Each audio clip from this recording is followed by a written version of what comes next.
So you're probably at the point where you're getting pretty comfortable in the air doing dirt jumps or doing flyouts. I'm going to walk you through 5 basic tricks that are super fun and super easy to learn. The really cool thing about these tricks is that most of them can kind of go together to make combinations. We're going to talk about one-hander, tire grab, one-footer, no footers, and X-up.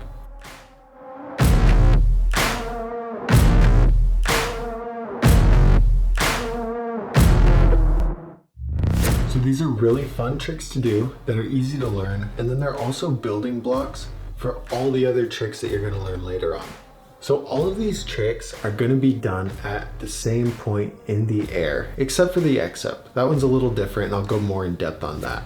But basically what you want to do is you want to hit the flyout or the dirt jump, and right before your level, that's when you're going to throw these tricks. So the first trick is going to be the one-hander. Taking off your hand is going to be a little bit more scary than your foot, but you really have to rely that the hand that's still on the bars is strong enough to keep the bars straight, and that your other hand knows exactly where to go.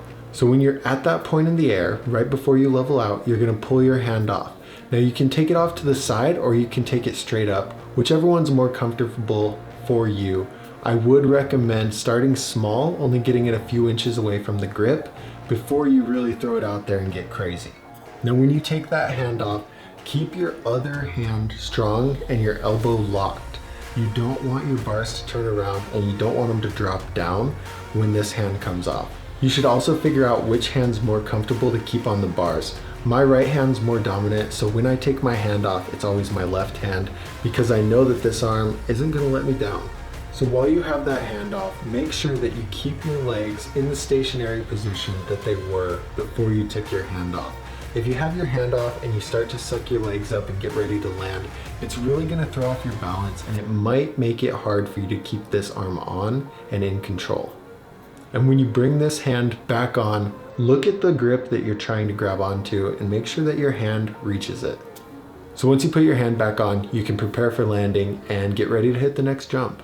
So now we're going to transition from taking this hand off to reaching forward and grabbing your tire. This is almost the same thing, but you're going to have to stretch a little bit for it, and you might not be used to putting your arm in that motion. So when you hit the jump and you get to that point right before you level out, take this hand off and start to reach it forward. But at the same time, use your opposite hand and pull your arm into your chest and lean over the bars. This is going to really help you get closer to the wheel. For mountain bike, your wheel's a little bigger and it's going to be a lot closer. For BMX, we kind of have to stretch forward a little bit more. As you stretch out, you can just do it by just barely touching the tire and putting your hand back on. Until you get more comfortable, you're going to want to reach out and grab onto the tire. It's going to be the same for getting your hand back on the grip, like the one-hander. Just look at where your hand's trying to go and grab onto the grip. Now, one thing to keep in mind when you're going to grab that tire is don't lean your weight back and pull the tire back towards you. You're going to lean your chest over and meet yourself in the middle with the bars. And that's going to keep your center of balance where it needs to be so you don't loop out. Now, a challenge for you is when you reach out and grab it, try and spin it backwards before you put your hand back on. This is kind of hard, but it's a lot of fun. So next we're going to be talking about how to do a one-footer. When you go up in the air and you get to that point right before you level out, you need to pick your knee up just a little bit and then swing it out to the side. You can really do whatever you want once you take your foot off, as long as you're able to get that foot back on. It's a lot like the one-hander in a sense where you start small, only maybe a few inches away from the pedal, and then get really comfortable and extend it out as far as you want. So if you're doing a one-footer with your front foot, when you take that foot off, your back foot might make the cranks pedal just a little bit backwards.